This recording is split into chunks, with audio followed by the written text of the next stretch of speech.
keep forgetting to record this crazy thing here. All right, so what we have here is a chemical reaction down at the bottom. And that looks kind of interesting because we have this formula, C subscript X, H subscript X. That's a general formula to what are called hydrocarbons. Hydro meaning hydrogen, carbon, obviously a carbon element. So these are molecules that only have carbon and hydrogen attached to them.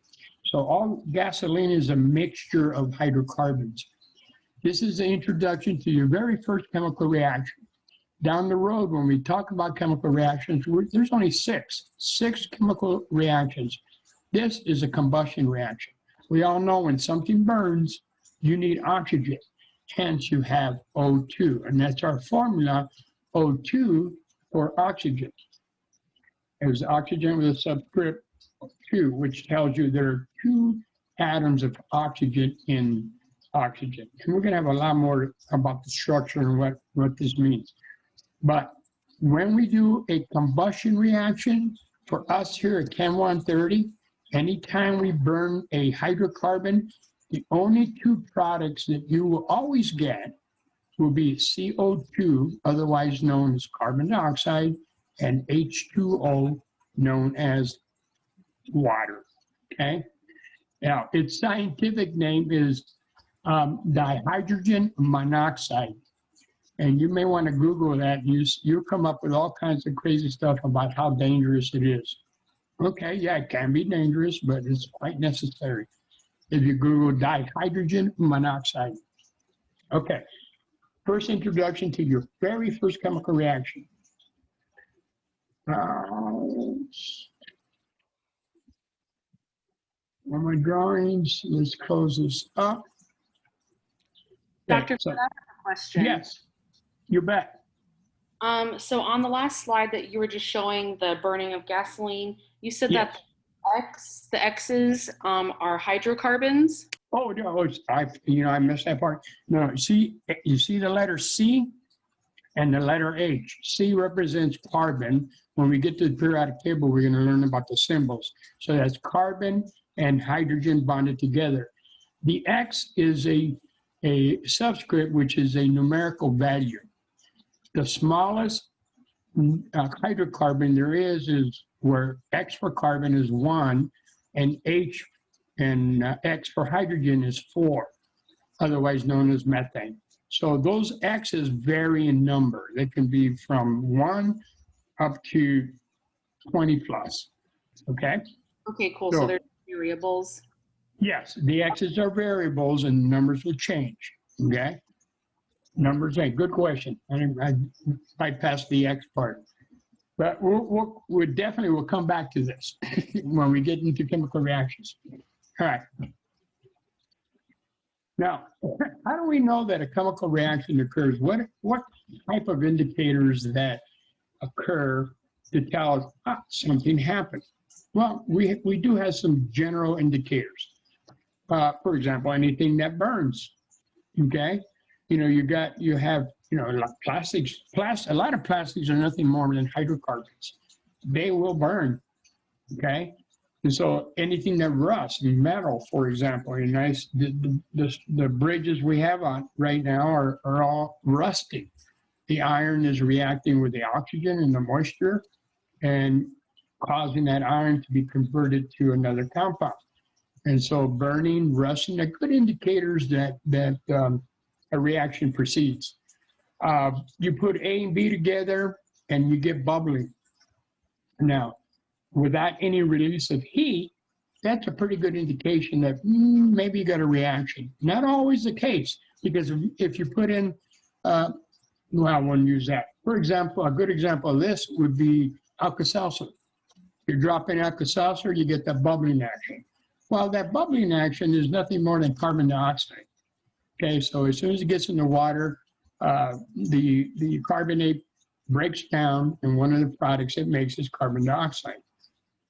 From a medical perspective, I'm not familiar of anything that carbon dioxide does other than mix this stuff up for you in Alka-Seltzer.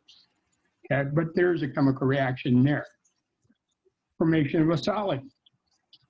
It is a classic example is your bathtub. Okay, you may have a ring around the tub. Okay, that's because you have a lot of ions and a lot of compounds in your water, and they precipitate because they're not very soluble in water. And hence you get material like this. So you might even have an example of A and B put together. Again, the A and B are clear, no solids. You put them together, you get a precipitate, okay, a solid. Or it may give off heat, okay? Go to your nearest pharmacy and purchase a hot pack, right? You get the hot pack, smack it. What does it do? It gets hot. You got a sore muscle, you put it on there. That's a chemical reaction that's occurring, giving off heat. On the converse of that, they also have cold packs. You get buy the cold pack, smack them, releases chemicals. You have the pack gets cold, okay? Or it may release light. Lightning bugs, they have a chemical reaction occurring in their tail. As that chemical reaction proceeds, light is emitted. And glow sticks is another example where you have a chemical reaction, and one of the things that it emits during the chemical reaction is light. Okay, you might get a color change, or it may have an odor. Yeah, odorless. They may be, the two reactants may be odorless. You put them together, and then it smells. A very good example, if you like, what do you call these breath fresheners? A lot of them, these mints. A lot of them, a majority of those mints are made by the reaction of an alcohol and what we call an acid. Separately, they're nasty, but you put them together, you make an ester, what we call an ester, and you make things like wintergreen and all kinds of banana oil. These are made from alcohols and acids. Smell very good, and then there's some chemicals that smell terrible, okay? Now, here's an example of a chemical reaction. Now, notice that this paragraph here tells you in words about the reaction, okay? Down the road, you may have situations where you have a wording like this, where it says a chemical reaction between sodium metal. Now, here, they give you the symbol. But eventually, when we talk about the elements, we're going to be learning these symbols, okay? So we have a reaction between sodium metal, and it's in the solid state, and chlorine gas. Chlorine gas is very special. There's a subscript 2.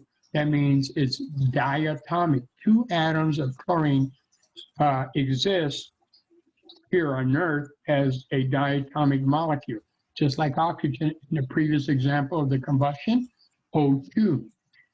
A lot more to say about that later. Well, you put these together and you get a reaction that forms what we put on our French fries, sodium chloride, okay? Now, I know most of you are probably used to the term salt, okay? And salt meaning sodium chloride. But in chemical terms, there are many different salts. And they they're classified to a type of compounds called ionic compounds.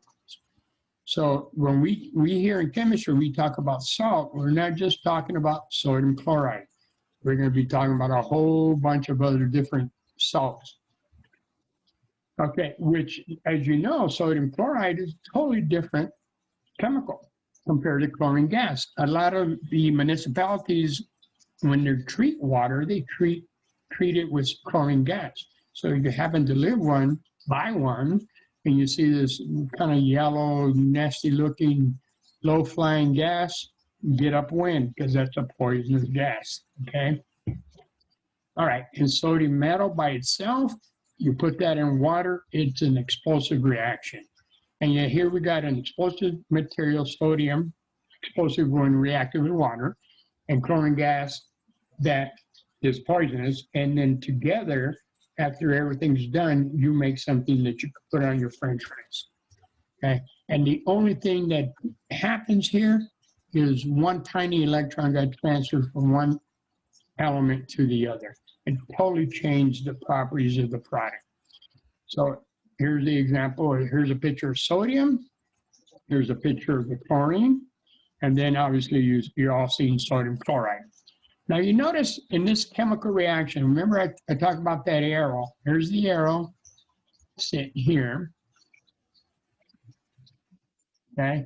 That arrow tells you I got a chemical reaction occurring. To the left are the reactants of the arrow, to the left of the arrow are the reactants, to the right of the arrow are the products. Now the other thing notice is that there's a 2 there in front of sodium, and there's a 2 there in front of sodium chloride. Okay? Now, one of the laws of physics is the conservation of matter. And we're going to talk about that a lot. That means that if I start off in my reaction with 10 atoms of sodium, whatever process I do, reaction, at the end of the day, I need 10 atoms. That's called conservation of matter. And so therefore, because of that law, we have to put coefficients, those whole numbers, not the subscript, not to be confused with the subscript, because the subscript here represents how many atoms are put together in the structure. But the coefficients, the whole numbers, they tell us how many atoms we have to satisfy the conservation of matter. Okay, so here's what we call this one is a balanced chemical reaction, because we got 2 sodiums on the left side of the arrow and 2 sodiums on the right side of the arrow. We got 2 chlorides in the left side and 2 chlorides on the right side.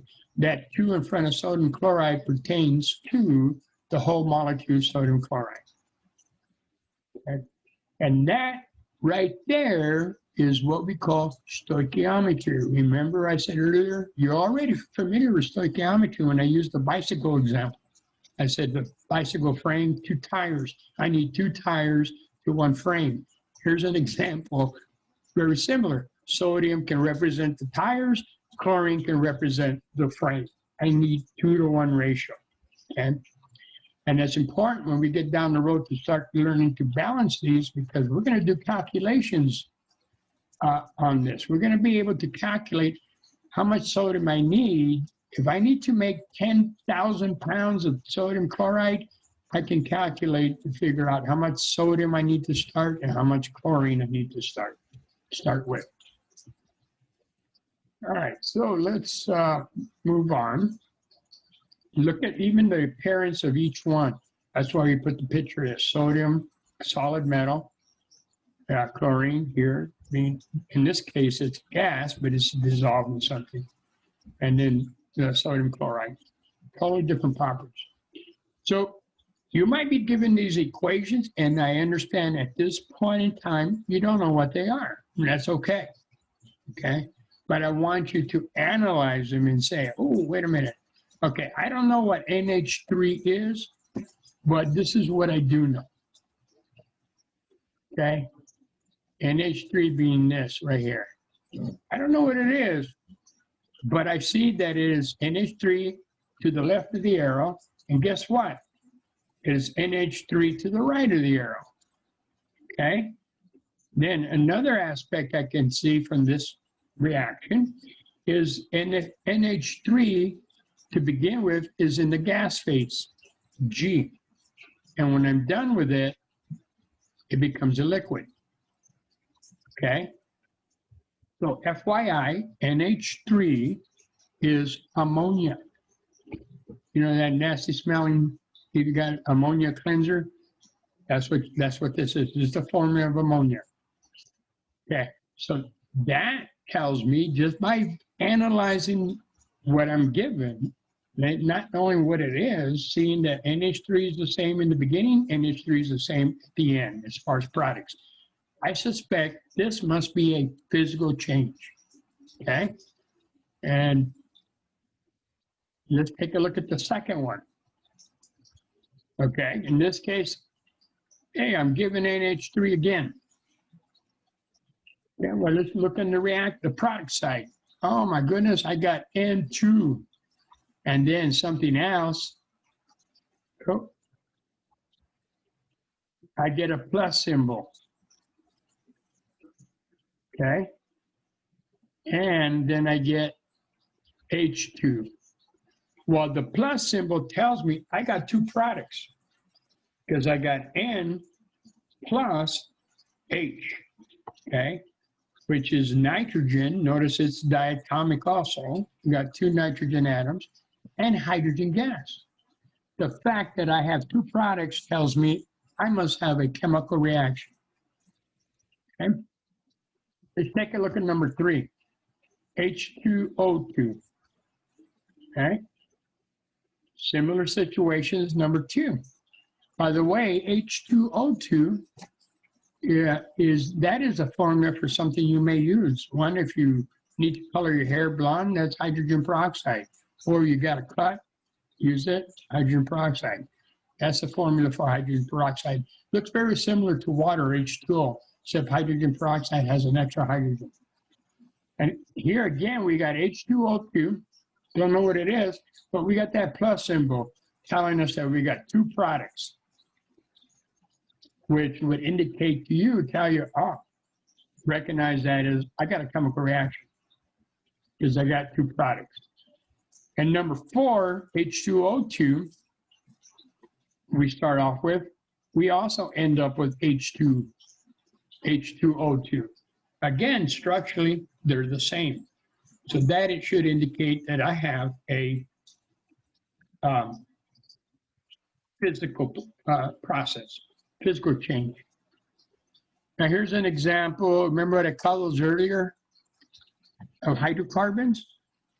Nothing but carbon and hydrogen. In this case, X, that little subscript X is a 6 in both cases here. Again, I got C6, H6, and guess what? In my product side, same thing. So again, that indicates a physical change. FYI, C6H6 is the formula for what is called benzene, which, by the way, is also a carcinogen. And let me clear this out. And all right, so we get a physical change in number 1.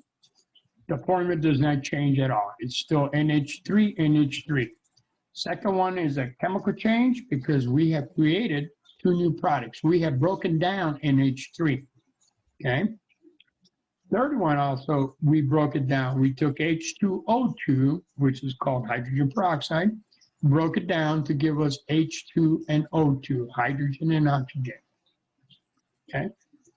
The fourth one, formula remains the same. Nothing is done to the starting reactant. The formula is still H2O2, both as a reactant, both as a product. The only thing that changed is the physical state, went from a liquid to a solid, okay? Which we call that freezing, right? And then the second one, again, nothing happened to the formula. It went from a liquid to the gas, otherwise known as boiling. So that's a physical change. All right, so any questions about this part? Now, understandable, we haven't even talked about, this is just like an introduction about chemical reaction. And we will, with time, we will be coming back to NH3. We're using that quite a bit, okay?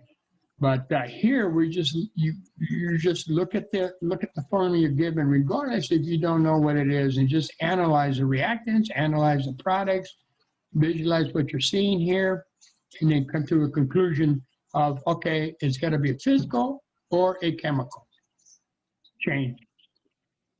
All right, so we have things like element, compound, and mixtures, okay? Now, on the periodic table, there's 118 elements. So if you haven't printed this out, make sure you print it out. We're going to use this quite a bit. 118 elements. The last, I guess the last 3 elements were finally put together a couple of years back, 2 years back. We're going to have a whole chapter in the periodic table. So we got 118 elements. Now it's only one type of atom, okay?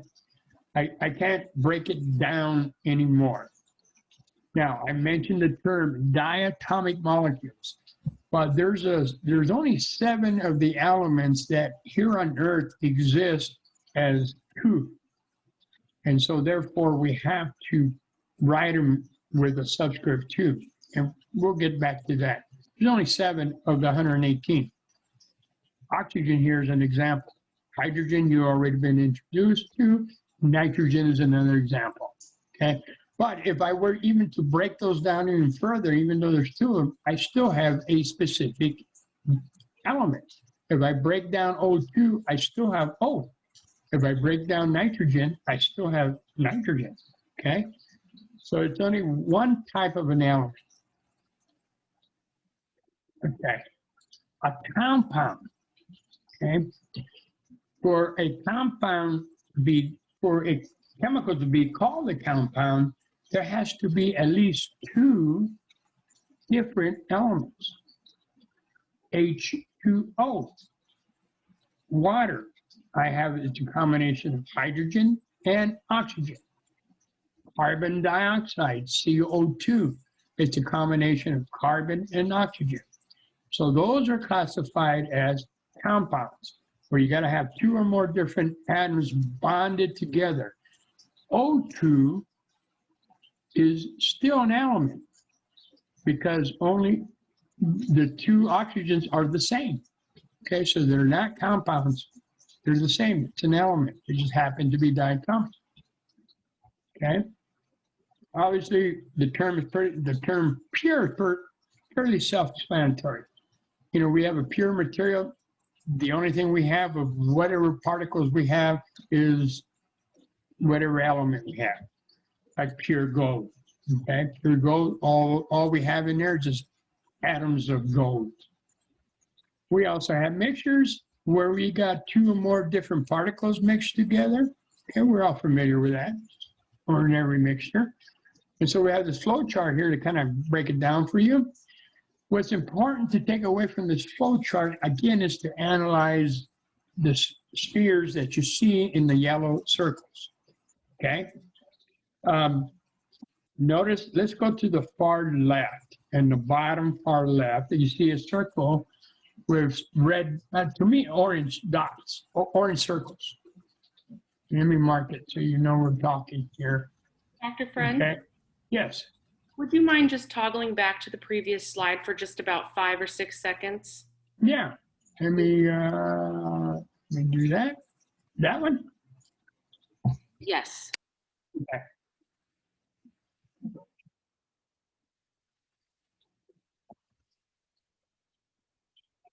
Okay, got it. Thank you. Got it? Right, good. Okay, so we go to the far bottom left. Let's analyze that picture. Okay, obviously we got a container, and we look inside, we see these round spheres. They're all the same color. Okay, so that would indicate, they're all the same material. We don't know what they are, but they're all the same material. It can be multiple things. All right, if we look at the second one, okay, again, the spheres are all the same color, but an additional thing is 2 of them are put together. They're shown that they're bonded together. This is an example of something that's diatomic. That means 2 atoms bonded together. So it's diatomic plus that's all you see in there. Okay. Now let's go over here to moving to the right container. It looks like Mickey Mouse ears. You see that? Okay. I got, definitely it's a compound, right? Because I have a yellow one there, kind of yellowish, and a yellow one there.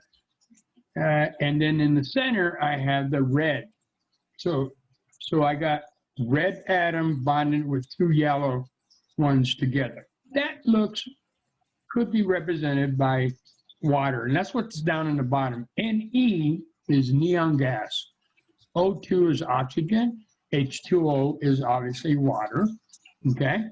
But the thing to take away from the one in water, that's all we see, just the molecules of water. They're the same color of all the atoms involved there. That it's not necessarily water, it could be something else, but everything's the same. Now we look at the one over here, sodium chloride. Oh, sorry about that. My mouse is acting up. That's supposed to be a straight line.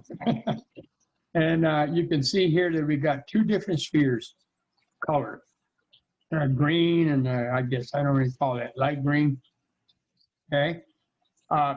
So we have a compound, two different types. In this case, it represents sodium chloride or table salt because the molecules are all put together. Now we go to the far right, excuse me. And here we see two reds together, diatomic, and then it looks like the dark brown color. So definitely a mixture of an element and a diatomic element, okay? And then we looked at the last one, just analyzing the picture. We got three different colors. We got the red, the light green, and dark brown. Well, definitely a mixture.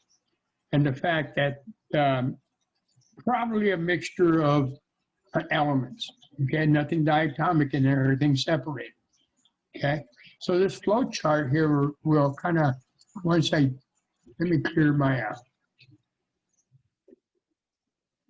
drawing here real quick. So we got matter. If something is pure, we're going here to the left part. We go, if it's a compound, obviously you got to have at least two or more different atoms placed together. And so here we go to the compound flow chart. This could be a liquid like water or a solid like sodium chloride. If it's an element, if it's a pure element, we go to the left part of the flow chart. It's just atoms if they're singular. But there are 7 elements that are diatomic. So we call those molecules O2, nitrogen, hydrogen. We'll give you some more in a bit. Okay. And then obviously over here on the flow chart to the right, we got mixtures and it's a breakdown. We went through this, we got a mixture of a diatomic and a mixture of an element, okay? So in very generic terms, this is not really describing the spheres and not describing specific compounds. We're giving examples down at the bottom to give you an idea. Okay, so what kind of mixtures can we have? Well, we can, metal alloys, that gold ring you're wearing right now, or earrings or ring or bracelet, whatever.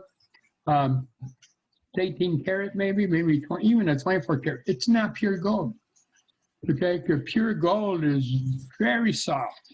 And so what is done is we add other elements to it to strengthen it up. Stainless steel is not iron. It's made up of iron, but other things like carbon and other material, because iron in itself in its pure state is very soft, not very strong. So metal alloys are an example of mixtures.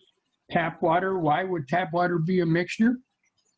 Because that water that comes out of your sink is loaded with all kinds of things, all kinds of salts, sodium, potassium, carbonate, and who else, whatever else, motor oil I dumped in the water a few years ago. Okay, a lot of organics and inorganics.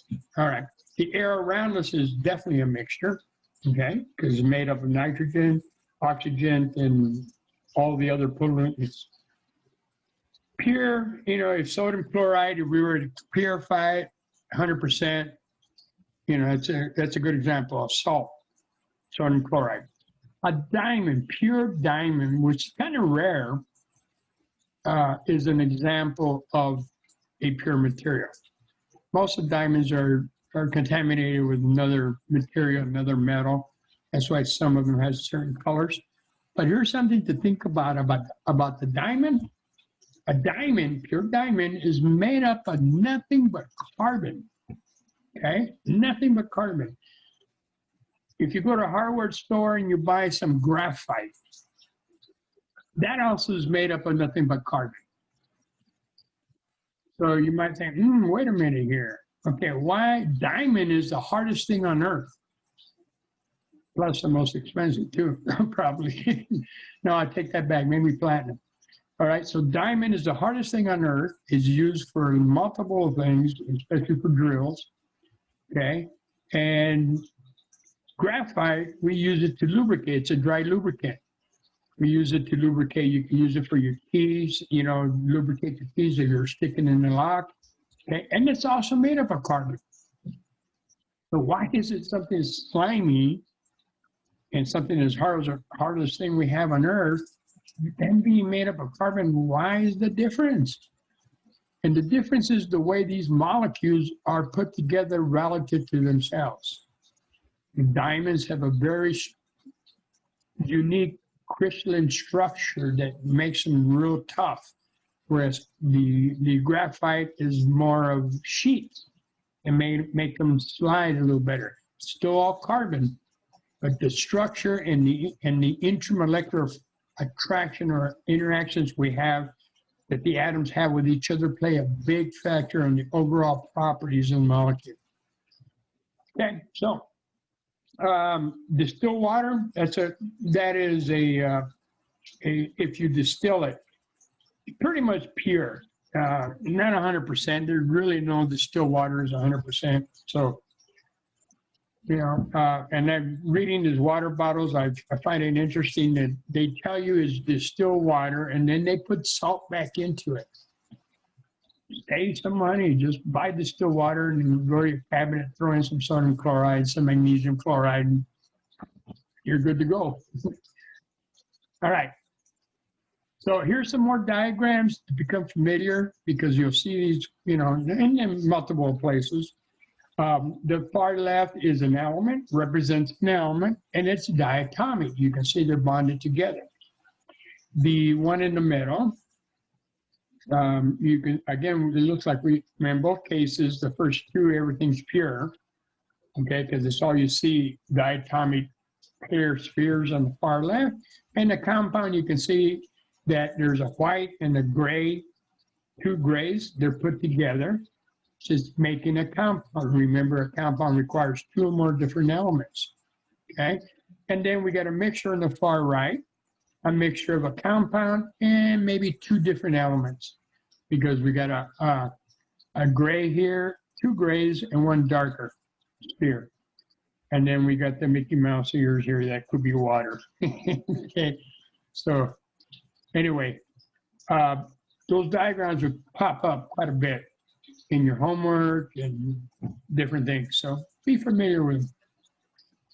All right, with that in mind, let's take a look at the far left, number A. If I needed to describe that diagram, I could call it an element.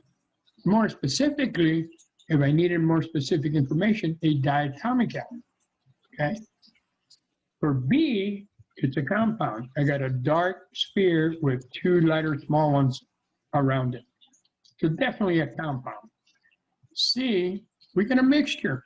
You get a mixture of elements, two different elements. You got a dark one and a clear one. Again, D would represent an element because it's all you see, the dark spheres. And then E would be represent a compound. Okay.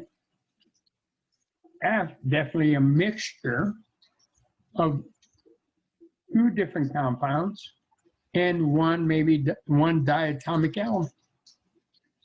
And then finally, not finally, but G, again, also a mixture of a element, the two large dark ones, and the three ears on the dark one in the middle. Okay, it could be anything. So that could be ammonia, NH3. Remember that formula we talked about, NH3? That could be ammonia.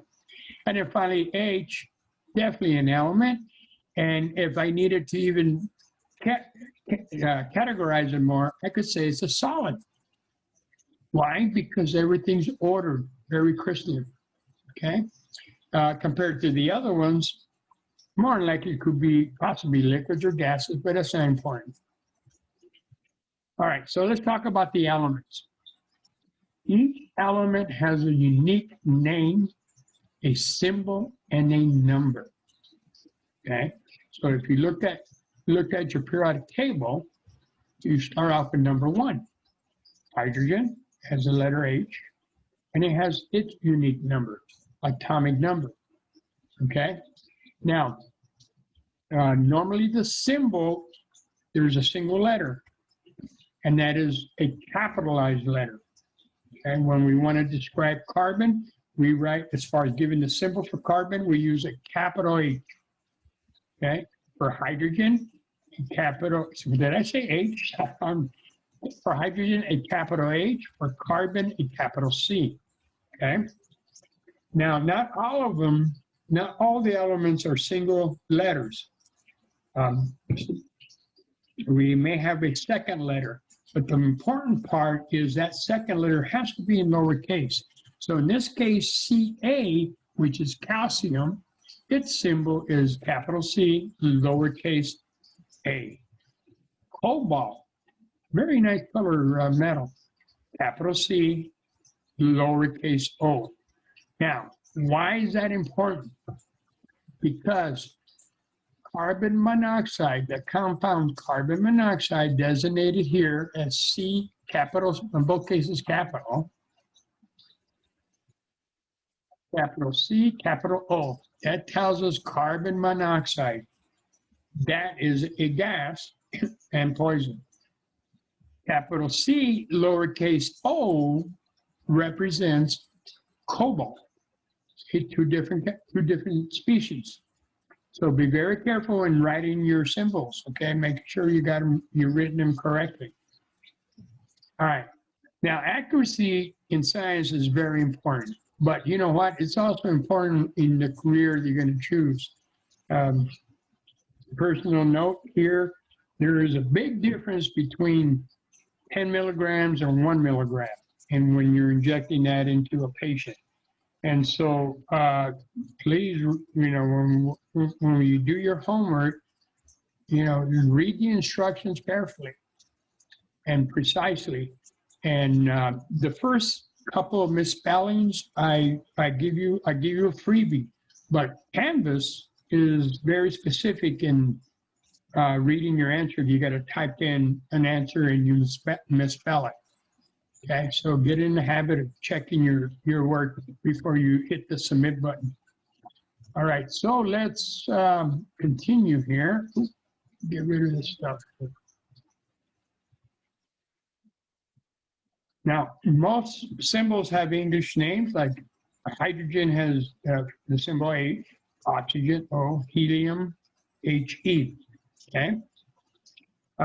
But a lot of not a lot, but some of the symbols are derived from Latin names. So we have Pb. Pb is lead, comes from plumbum, which is Latin meaning London waterworks. Gold, its symbol is Au, okay? Arum, meaning golden dawn, okay?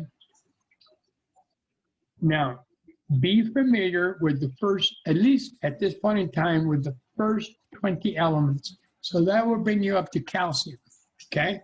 Then on top of that, we got a few more that you should be familiar with and be acquainted with. They'll come up in the homework and different things. So Ag represents silver. Au, as we mentioned earlier, is gold. Pb is lead. Br is bromine.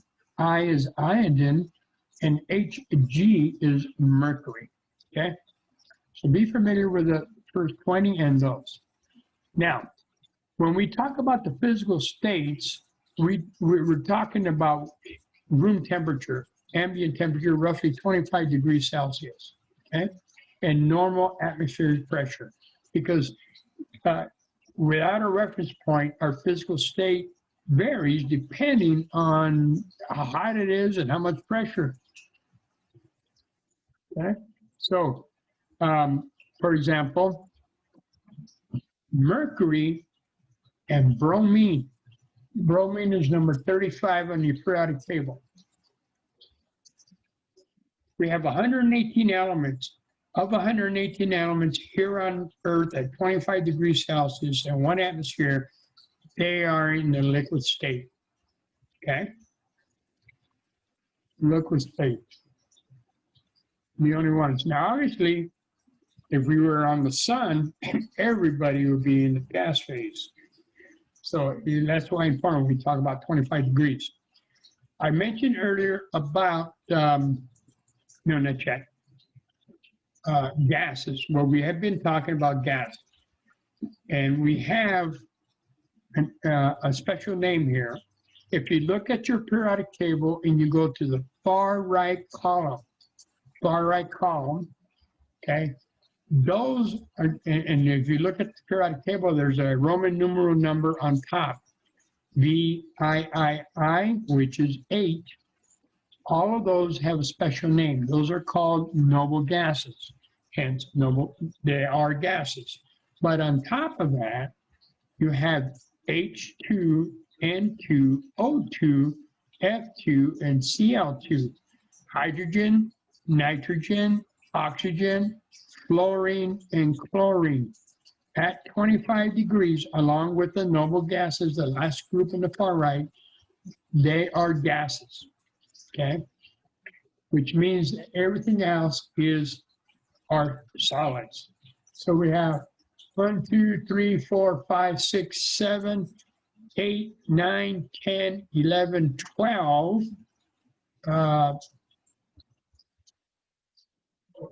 Let me get this down here.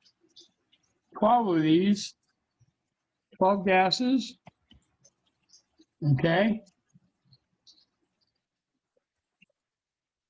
2 liquids, okay?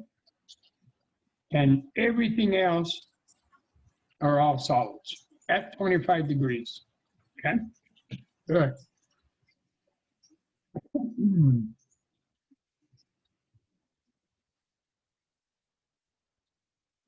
This flow chart, periodic table, not flow chart, puts it graphically what I just mentioned. So everything in yellow, okay, are gases. Now notice this periodic table is a little bit dated, but nevertheless, it's still obviously usable. You see these names here. These are generic names. They have since now have been named. That one the last one on the far right, that is element number 118. So everything in yellow are gases, and the only liquids are bromine, which is there, and mercury. Mercury is a metal, okay? So hydrogen is way over here. And it's there for a reason, but it's also a gas. And that's the first element that we have. And we shoot across. Now also take away from this, look at starting from hydrogen and going down the column, there should be 7 rows, okay? 7 rows, important piece of information. So starting 1, 2, 3, 4, 5, 6, 7.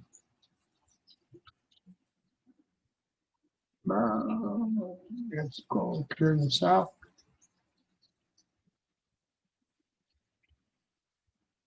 Now, remember I mentioned earlier about diatomic. Those are elements that require another element to be with it here on Earth. Well, there's 7. And the way to remember it is have no fear of ice cold. You can use beer or beverage. Have stands for the hydrogen.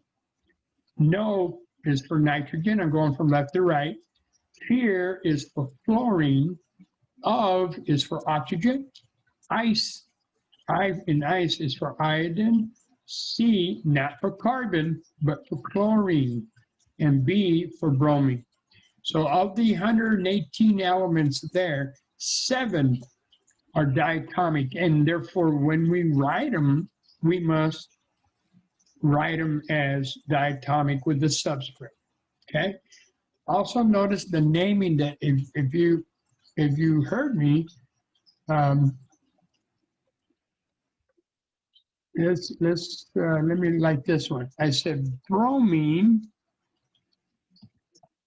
versus, better yet, chlorine versus chloride.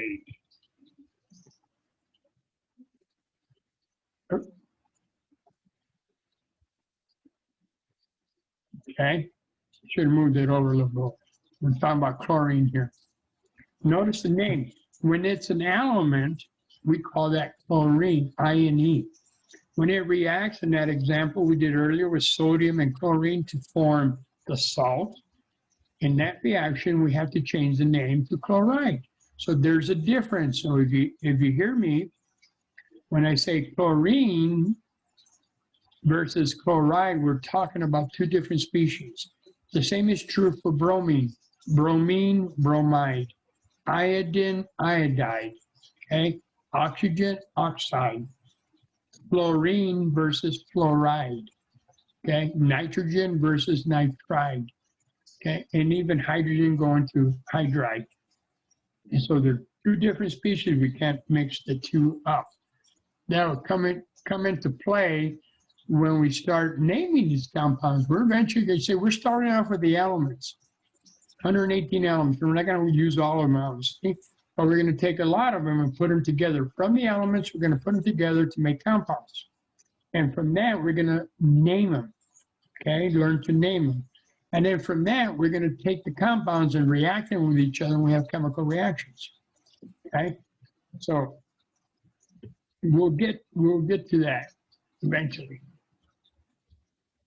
All right, now, 118 elements, there's only three types. It's either a metal, a nonmetal, or what is also called a semi-metal, or metalloid is another term they're used. Okay, so what I mean by metalloid?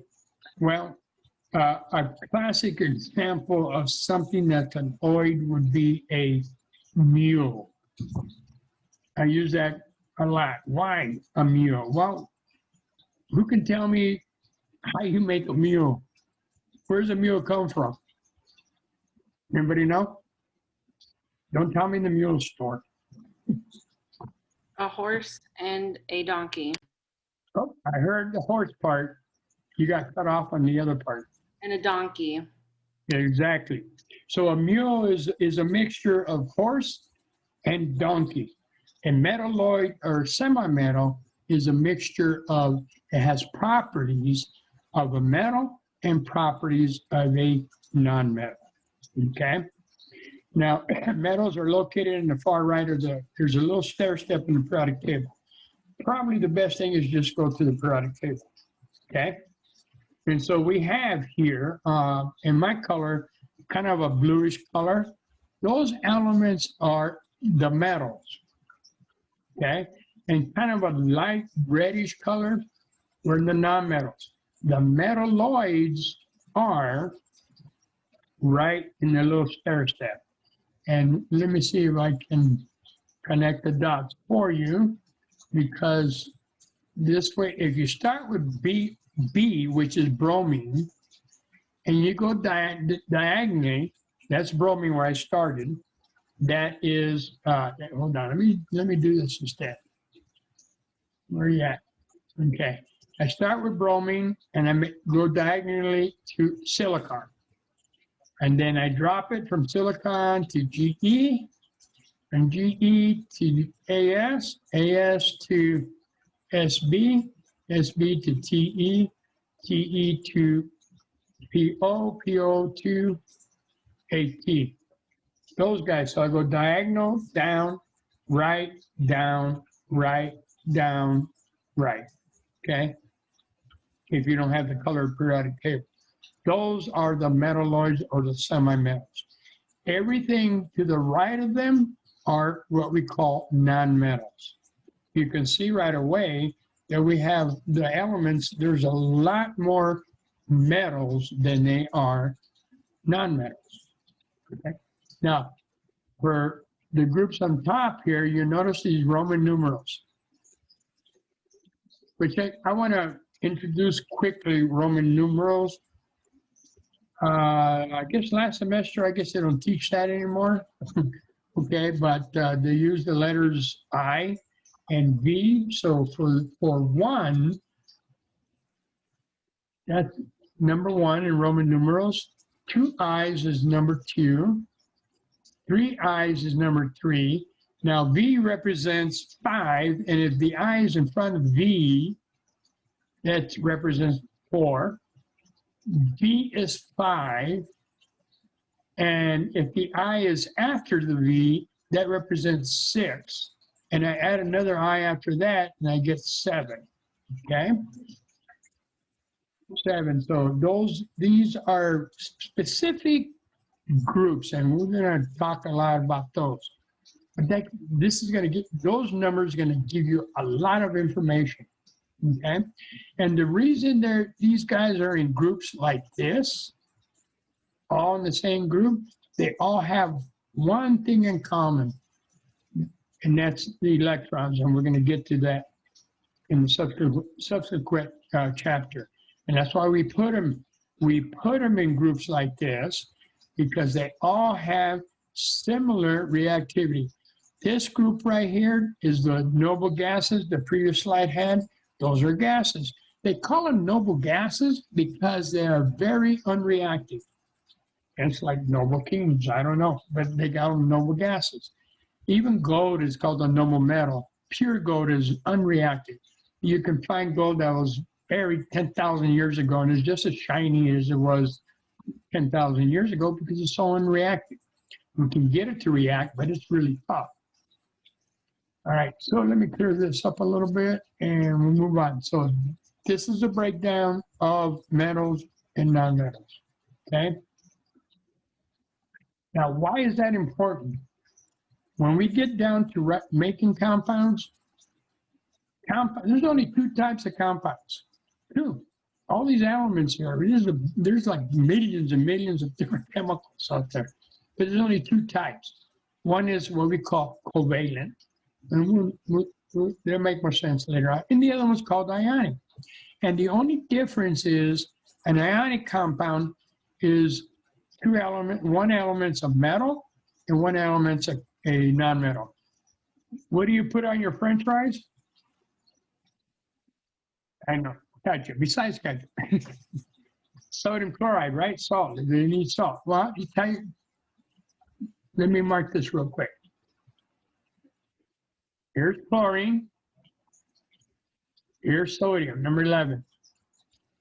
Sodium is a metal. Chlorine's a nonmetal. We have an ionic compound. Okay, very unique. Carbon dioxide. Carbon's right here. Oxygen's right there. Both of them are nonmetals. We have a molecular compound. That's it. Water, H2O. Both nonmetals. Molecular compound. Potassium chloride, that's a substitute or salt. Potassium chloride, here's potassium, it's a metal with a nonmetal. Okay? But we'll have more to say about this later on. But be familiar as far as the position, be able to actually just pick up any element and just say, okay, the element number 79, it's a metal. 79 is gold, Au. Element number 54, Xe, xenon, okay? It's a noble gas, it's a nonmetal, okay? So on and so forth. Here it's up. And if I go over time, somebody speak up. I get a little carried away sometimes. All right, so properties of metals in general, they're very shiny appearance, okay? They're malleable, meaning that we can crush them and stretch them out, okay? All the metals are solids except mercury. Mercury used to be used a lot for your thermostat. Now with the electronic age, they use something else. They usually have a very high density. Remember the ratio density, mass over volume. They generally have a very high density. And they happen to have a very high, oh, got a question here. Yes, B is boron and Br is bromine. Okay, now, quick question. All right, so melting point, and they're very good conductors of electricity, okay? All the wiring in your home made up of a metal, and they're very good conductors of heat. So which makes them bad insulators. With respect to nonmetals, okay, they're generally dull appearance when compared to metals. If they are solids for the nonmetals, they're very brittle solids. And a lot of them are gases. Again, we're talking about here on Earth at 25 degrees and 1 atmosphere pressure. What I mean by 1 atmosphere pressure, right now we are approximately one atmosphere. But if you go up high, let's say you go up to the Colorado peaks, the pressure there is a little bit lower. If you drop into about maybe 10 feet of water, double the pressure, it gets a little more pressure. So that's what we're talking about. So here, 1 atmosphere pressure.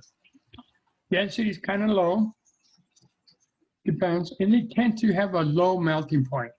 You know, that's the temperature in which they go from solid to liquid, okay? And they're terrible conductors. They will not conduct electricity very well. And because they're terrible conductors, they're better insulators, which is the opposite for metals, okay?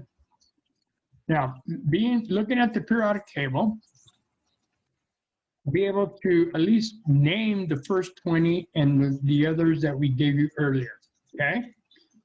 And then based on that slide with respect to solid, liquid, and gas, be able to determine, okay, how many solids do we have? How many liquids do we have? Is this a liquid or is this a solid? Okay, based on that periodic table. Again, based on this periodic table, picking any element and say, okay, if I arbitrarily pick out number, let me see, number 30, yeah, number 19, K for potassium. Is it a solid? Yeah, it's a metal and it's a solid. Okay, things like that. And then whether an element is diatomic, and there's only 7 of them. Okay? Have no fear of ice cold beverage. Okay, we're done. Okay. All right, it is what, 2:06? Why don't we stop it here? We'll do chapter 2. We'll start that on Tuesday. I can hang around if you have any questions. And other than that, I won't jump with the short time that we have. I won't jump into the next chapter. But any questions from anybody? No. Now those activities, I haven't graded them. I'm waiting for the due dates. I can grade them all one time. So if you've done it, great. If you're having trouble with the upload, I may have sent an email. Feel free to take a picture. I could take a JPEG, no problem. Okay, and other than that, if you don't have any questions, have a good weekend, stay safe out there, and I'll see you all on Tuesday. Thank you, you too. Thank you. Thank you, guys. Thank you. Thank you. Thank you. Have a good one. First week then. Have a good one. Thank you. Bye-bye. Thank you. Goodbye. You're welcome. Thank you.